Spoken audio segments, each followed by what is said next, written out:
Hello everybody and welcome back to the Healthy Orange Movie Reviews. I'm your host, Bennett Campbell Ferguson, and I'm here with Maxwell Meyers, Shaunette, and Patrick Belin. And today we are talking about one of the biggest movies of the year, Christopher Nolan's Interstellar. So I have got a question for you guys. Watching this movie, I was all over the map in terms of like how I was feeling watching the movie. There were times when I was like this is weird, like this isn't as cool as Inception, and there were times when I'm like, this is really depressing. There are times like, where I was like, wow, this is just this is beautiful, it's uplifting, it's thought-provoking. And ultimately, like, I ended up leaning more in that direction. But starting with you, Patrick, I want to hear, like, how did you guys feel watching this movie? What was your gut reaction? Oh my God, it's great. I went into it with a lot of expectations, very high expectations. Being a huge Nolan fan and a huge fan of the topic matter, I would have to say that it hit all of my marks in what I expected out of it, which is saying a lot considering I put very high expectations on this movie. The one aspect where it really exceeded my expectations is probably the score. I thought the score was just brilliantly done.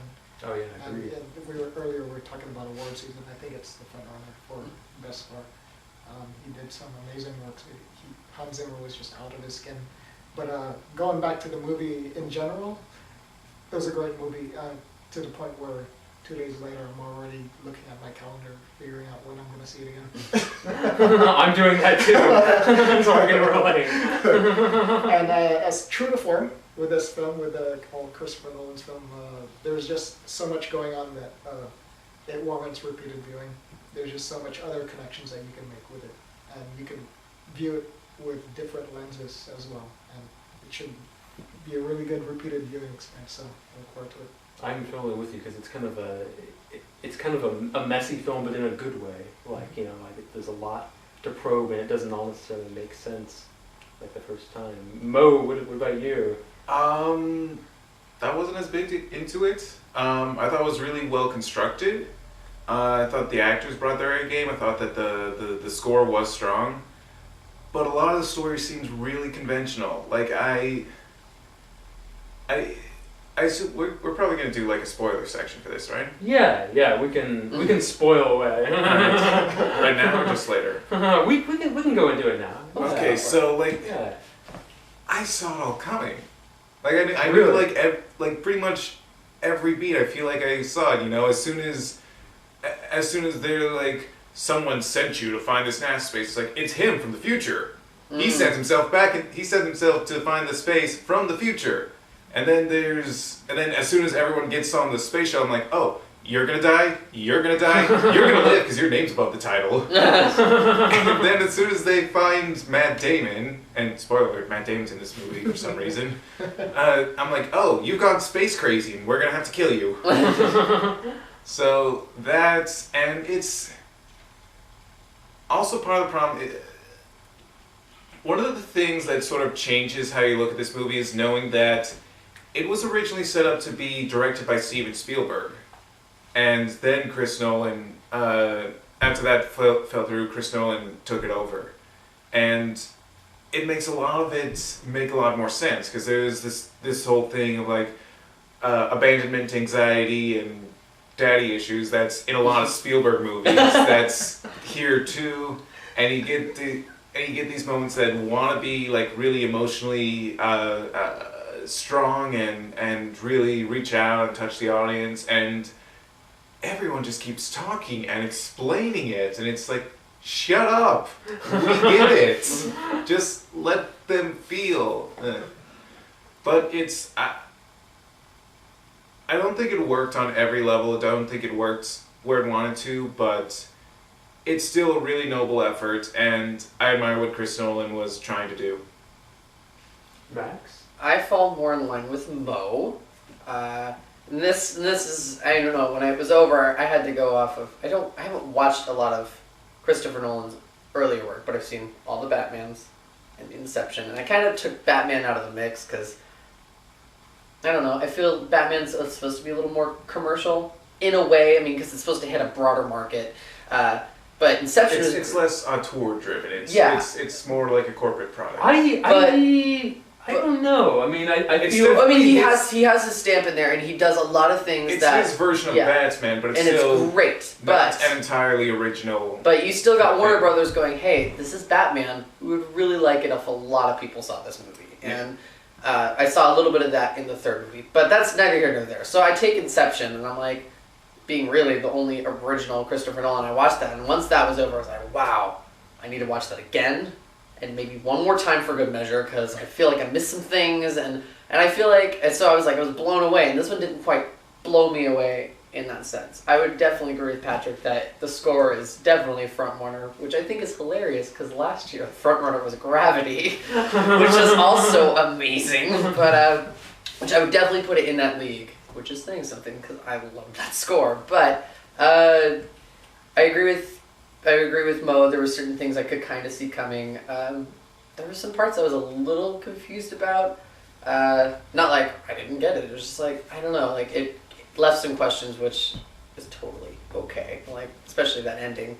But this is one of my critiques, and you can call me weird. My fiance goes, so that planet, the first one they go on, they know the time's off, right? I'm like, yeah. She goes, so why weren't they able to figure out that the message was just repeating for several years, which is why everything seems to be normal? I was like, with 4 scientists on a ship, you would kind of think someone would have thought of that, but they didn't. I was like, well, everyone makes mistakes. I don't know. I really liked it for a lot of reasons, aesthetically, visually. I mean, it was awesome, and I enjoyed myself.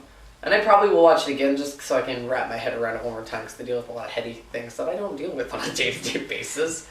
You've never floated around inside a magic cosmic bookshop? No, not recently. I mean, not since my 21st birthday. We all do crazy stuff when we're younger. I know. But, I mean, it's just a lot of things. But I really loved the acting, A-game all around. There was not a single person I was like, oh, that was just bad. Wes Bentley, who was great. I enjoyed him there. Matt Damon, who I knew was in it, but forgot about it until he showed up.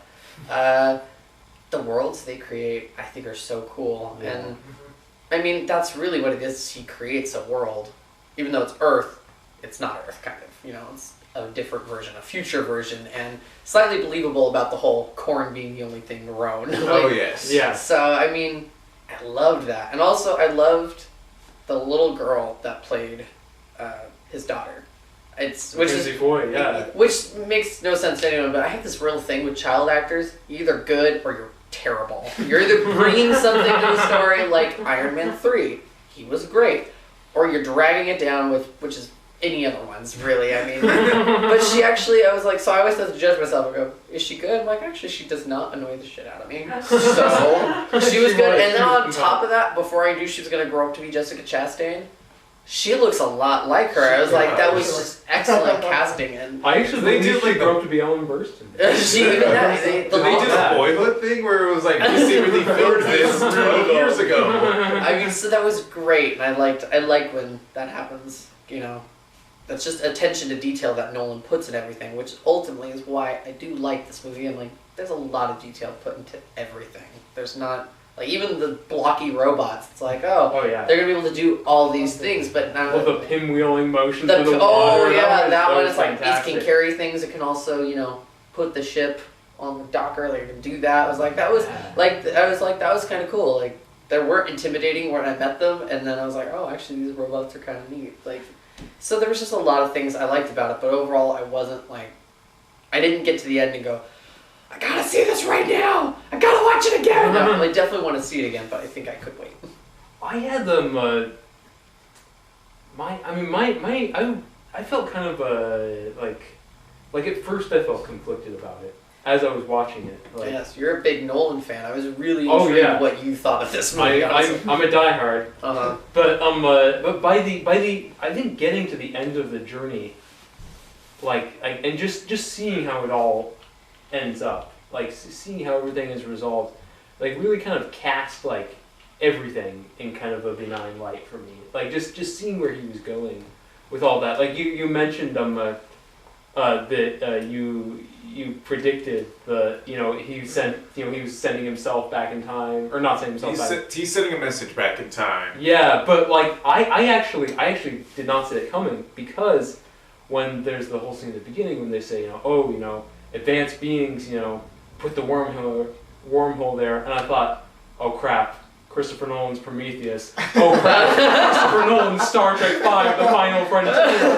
And then... Or Christopher Nolan's AI. Yes. Anything. But then you get to the end, and like, it's not an advanced being, it's not God, it's humans. It's Matthew McConaughey. And I thought that was kind of fascinating. This is like, sort of like a pro-faith movie, but maybe in a strange way kind of an anti-religion movie. Mm-hmm. Like it's not the creator. It's a pro-science movie, definitely. It is, yeah. And I think particularly a pro-exploration movie. Yeah. Like, I think what really struck me is that, in the end, they're on this space station, but he's not going to stay there. He's going out into the universe again. He's beginning the mission. He's been away for like a day, and he's like, okay, goodbye. yeah. Which seems like this movie is not just about, it's not saying it's not enough to save the world. You have to keep going and going. It's keep building. Yeah. Which possibly is something you could apply that to cinema. There was there was the one scene there where right after they go out of the wormhole and they're like, welcome to a new galaxy, and they show like exterior shots of space and the ship going through, and I really wanted to hear Matthew McConaughey going, space, Final Frontier, these are the voyages of USS Enterprise. that's what this felt like an extended episode of Star Trek, really.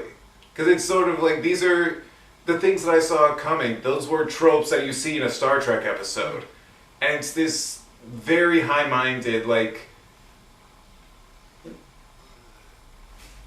very cerebral kind of science fiction that you would see mostly in Next Generation. For sure, yeah. I see where you're getting at. I mean, I thought this movie was more Star Trek than Star Trek itself. I Maybe too far in that direction, but yeah. Sure. I think it's kind of interesting because, like, I remember when I saw Inception, like, I thought about Star Trek too. I thought, whoa, these guys, these dream thieves, they seemed like they could be the villains of a Next Generation episode. but then at the same time, it's like I feel like with any Christopher Nolan movie, it's not just the ideas, but like the way he's doing them. Mm-hmm. Like the way things move on screen, the kind of the poetry of the images, the overwhelmingness of the noise, because unbelievably he does keep getting louder and louder with each movie. And it's, I don't know, I think I hate the term immersive experience, because like I feel like that was like something people like coined for Avatar, where like it's like it's really stupid but it's great because it's an immersive experience. and this is more like I think like it's like a like the way like he did things, like the way there are so many scenes of characters like sobbing and wailing, and it's like kind of overwhelming. Like I think he was really trying to like affect us in a certain way, and it's like he's thinking about like how we're going to absorb it all. Well, I definitely think a lot of the parts in this movie are really great parts, like on their own, I guess. I don't know, like you got like the scenes leading up to it are really great. When he goes to the principal's office to talk about his two kids, great scene. There's a lot of great stuff happening in it, and I don't know why it didn't translate as fantastic to me. Just pretty good. Like, it's definitely a movie worth seeing. I would definitely sound like, oh, should I see it? Like, yeah. Make sure you have the time to devote to it too. Give yourself some wiggle room, because it's a long one. It's in and of itself, it's extremely ambitious, and Yes. for Nolan to even attempt to direct this and to produce it in 3 hours is pretty impressive effort. I can understand the imperfections in the way it was put together. Some of the elements didn't exactly fit so smoothly together, but it's an ambitious project, and what he came out with, I think, is really good. Yeah. Personally. Well, and the parts that I don't agree with, it's like, well, how would you fix it? Like, well, I don't really know. So maybe it's just the best way to do it, and it just works that way. Or like life, it's just messy.